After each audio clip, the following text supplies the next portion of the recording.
Hello everyone, स्वागत है आप सभी का एग्जाम स्टडी चैनल पे। इस चैनल के माध्यम से आप देख रहे हैं इसमें कि जो क्लास 10th की जो बोर्ड की एनसीईआरटी है, साइंस की एनसीईआरटी है, जिसमें हम देखने वाले हैं चैप्टर 6 जैव प्रक्रम की जैव प्रक्रम है क्या, जिसका ये पार्ट 2 है।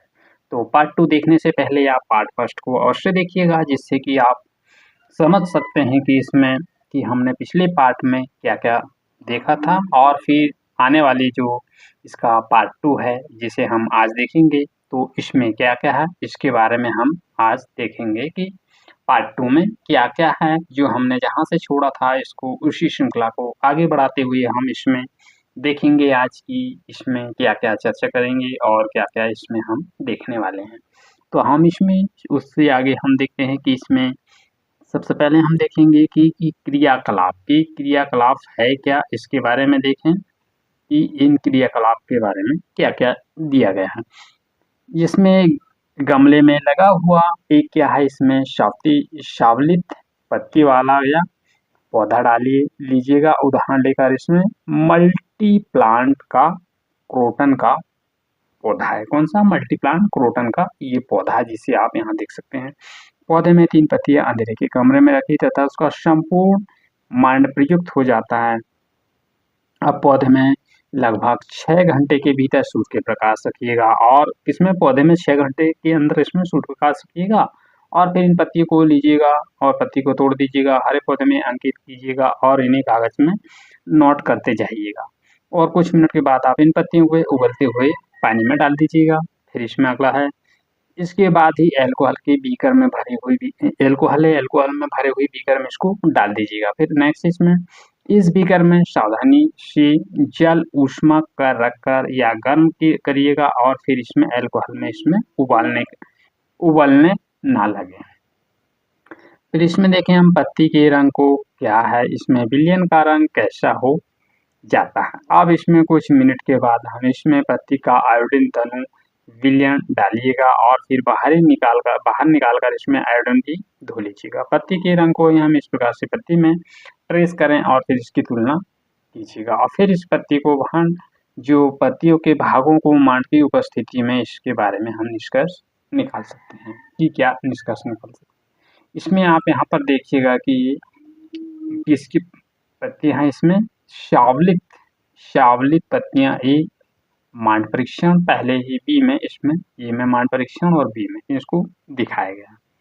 तो इस तरह आप यहाँ पर देख सकते हैं कि अध्ययन में हम देखेंगे कि कार्बन डाइऑक्साइड कैसे प्राप्त होता है। कक्षा 9 के रंध्रकी में हमने इसके बारे में हम कक्षा 9 में चर्चा कर चुके हैं कि पत्तियां सूक्ष्म छिद्र में इसका प्रकाश संश्लेषण के लिए गैसों का अधिकांश आदान प्रदान किस तरह से होता है, छिद्रों के द्वारा होता है, और किस तरह से यह जानना आवश्यक है कि यह गैसों का किस तरह से आदान प्रदान करती है और पत्तियों की सतह पर होती हैं। रंध्रों में पर्याप्त मात्रा में जल की हानिकारक है, जो कि यह प्रकाश संश्लेषण के लिए कार्बन डाइऑक्साइड की आवश्यकता नहीं है। तो इस तरह से आप यहाँ पर देख सकते हैं कि सबसे पहले यह पौधे लीजिएगा, इनकी पत्तियों को देखिएगा, इसमें छोटे छोटे रंध्र स्टोमेटा है। ये क्या है?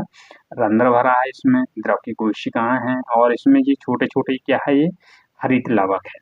तो डायग्राम ई और डायग्राम बी में आप यहाँ पर देख सकते हैं। तो ये रंध्र स्टोमेटा है ना, तो रंध्र स्टोमेटा किस तरह से खुलता है, रंध्र स्टोमेटा किस तरह से बनता है, तो इसका यहाँ से आपके लिए क्वेश्चन बन सकता है ऑब्जेक्टिव भी, और यानी कि 20 शब्दों में या 50 शब्दों में इसका आंसर लिखने को भी आ सकता है कि रंध्र स्टोमेटा है क्या, इसके बारे में भी इसमें कीजिएगा, और तो इसका डायग्राम भी आपको बनना चाहिएगा। तो फिर देखें हम बेलनाकार ये क्या व्यवस्था प्रयोग के आधार पर इसको किस तरह से प्रयोग करते हैं, इसको बतलाया गया।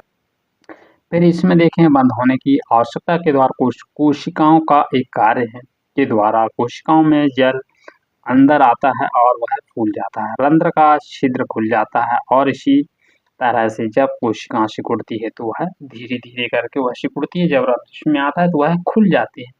तो इस तरह से आप यहाँ भी देख भी सकते हो। तो अब इसमें हम देखेंगे कि आपकी क्रियाकलाप है क्या, इसके क्रियाकलाप में क्या क्या चीजें हैं उनको हम समझने की कोशिश करते हैं। क्या है इसमें क्रियाकलाप 6.2 में देखें हम, लगभग समान आकार के गमले में 2 पौधे लीजिएगा और तीन दिन तक उन्हें अंधेरे में रखिएगा। और प्रत्येक पौधे हैं अलग अलग कांच की पट्टिकां रखिएगा और एक पौधे के पास या गिलास में हाइड्रो ऑक्साइड, पोटेशियम हाइड्रोक्साइड और फिर इसमें कार्बन का उपयोग, कार्बन डाइऑक्साइड और फिर इसमें अवशोषित करने के लिए इसमें उपयोग किया जाता है। और फिर आप जब देखोगे ना चित्र 6.4 में इसके अनुसार पौधे की जो पत्तियां अलग अलग बेलनाकार से ढक दिए जाते हैं और फिर इसमें जल के पत्तियों में हम किस तरह से पट्टिका को वासलीन लगा देते हैं और इसका अनुरोध या वायुरोधी हो जाता है। और इसमें लगभग 2 पट्टियां घंटों तक इसमें पौधे को सूर्य के प्रकाश में रख देते हैं। प्रत्येक पत्ती में आप पत्ती को तोड़कर इसका उपयुक्त क्रियाकलाप में हम की तरह से मंडों में उपस्थित जांच कीजिएगा, क्योंकि यह दोनों पत्तियां समान मात्रा में मांड की उपस्थिति होती है। क्योंकि ये दोनों पत्तियों में समान मात्रा में इसकी मांड की उपस्थिति हुई। इस क्रियाकलाप से आप क्या निष्कर्ष निकालते हैं, तो इसके बारे में आप देख सकते हैं।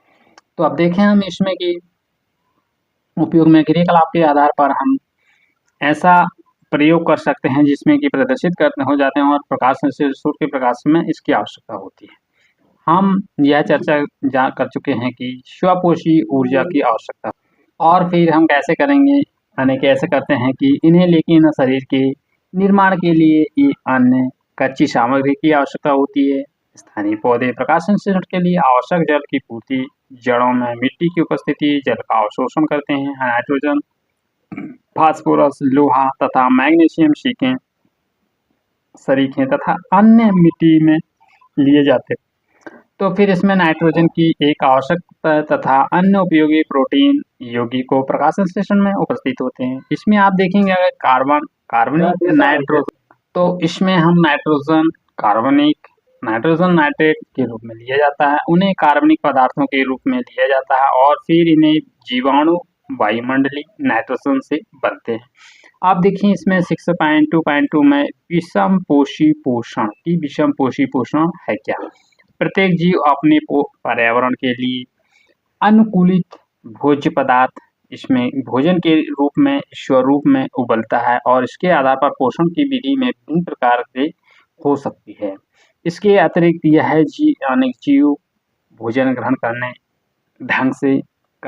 पर ढंग पर निर्भर करता है। उदाहरण के लिए यदि हम भोजन से अचल या जैसे कि घास गतिविधियां जैसे हिरण, दोनों प्रकार के भोजन को अधिगम के भिन्न तरीके से जैसे कि आप गाय, शेर इसका पोषक उपकरण के बारे में उपयोग करते हैं और जीवों का भोजन को ग्रहण करते हैं। जीव क्या करते हैं, वह भोजन को ग्रहण करते हैं।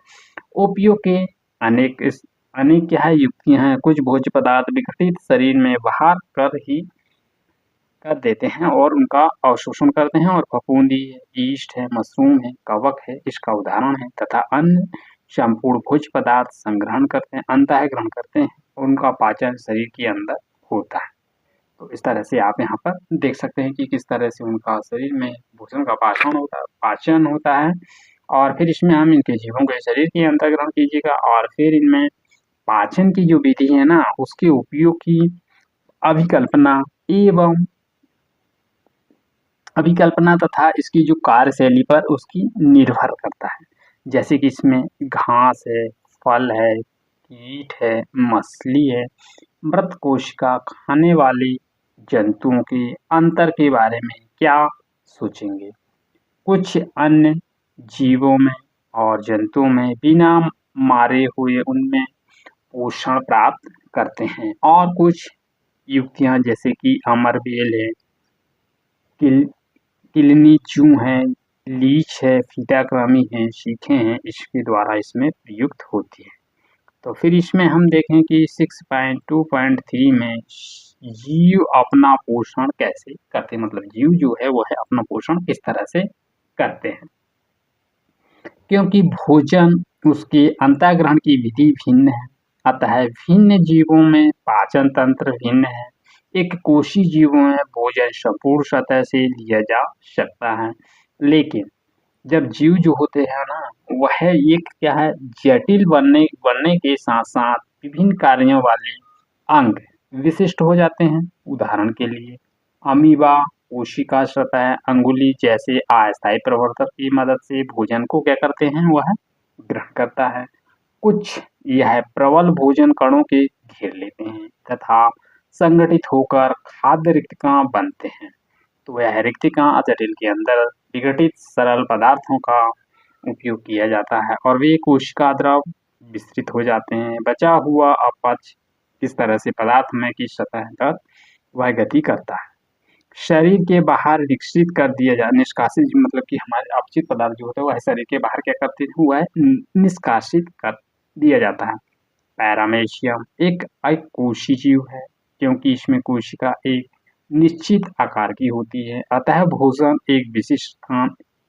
का एक विशिष्ट क्या है इसमें स्थान से ही ग्रहण किया जाता है। भोजन एक स्थान तक ही पाच्य की गति को पहुंचता है और फिर कोशिका को पूरी तरह आगे से वह ढके होते हैं।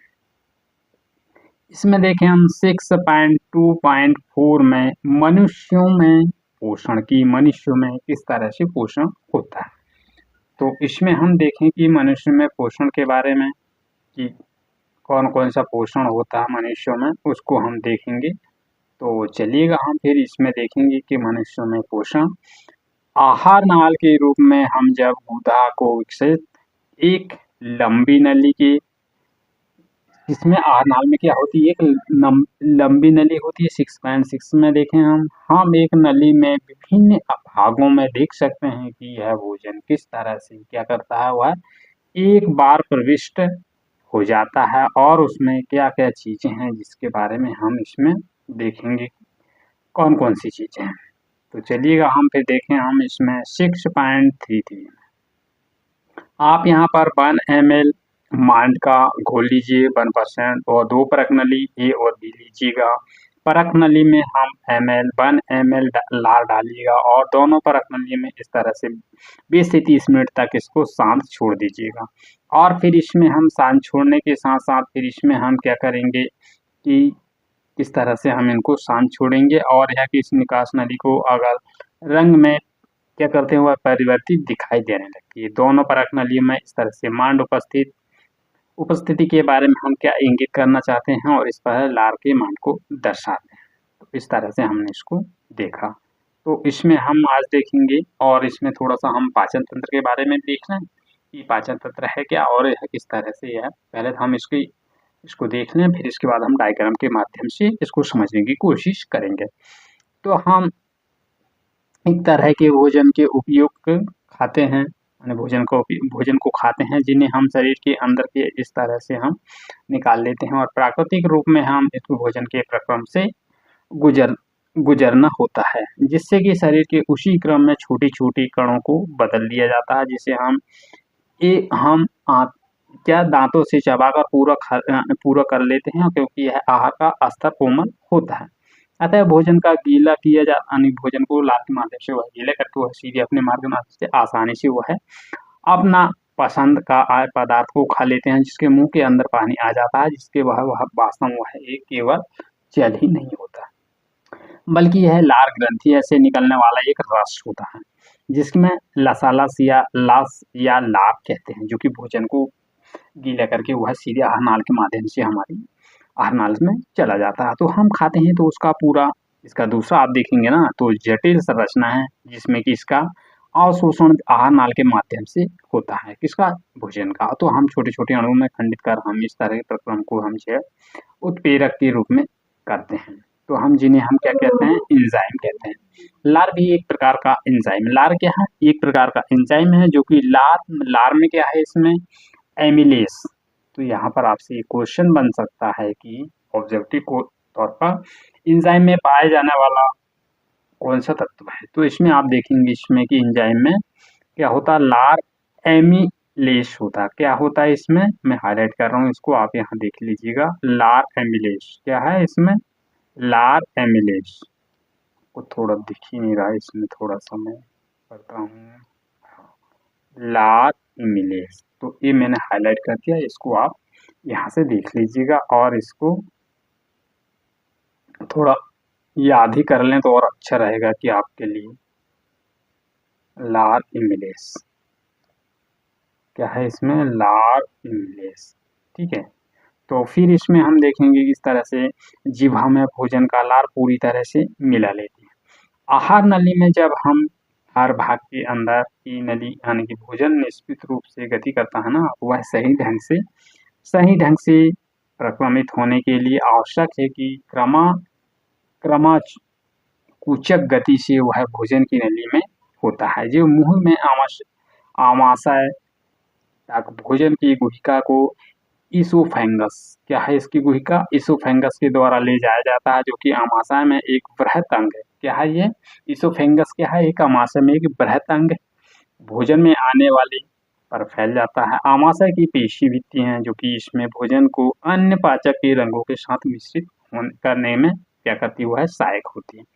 पाचन के कार्य आमाशय की भित्तियों में उपस्थित जो कि जठर ग्रंथि हैं, आमाशय में उपस्थित क्या है, यह जठर ग्रंथि होती है, जिसके माध्यम से हाइड्रोक्लोरिक अम्ल या प्रोटीन की पाचन एंजाइम पेप्सिन तथा इसमें श्लेष्मा का प्रक्रम करते हैं। हाइड्रोक्लोरिक अम्ल में अम्लीय जो इसका अम्लीय माध्यम तैयार करते हैं, पेप्सिन एंजाइम की अभिक्रिया सहायक है।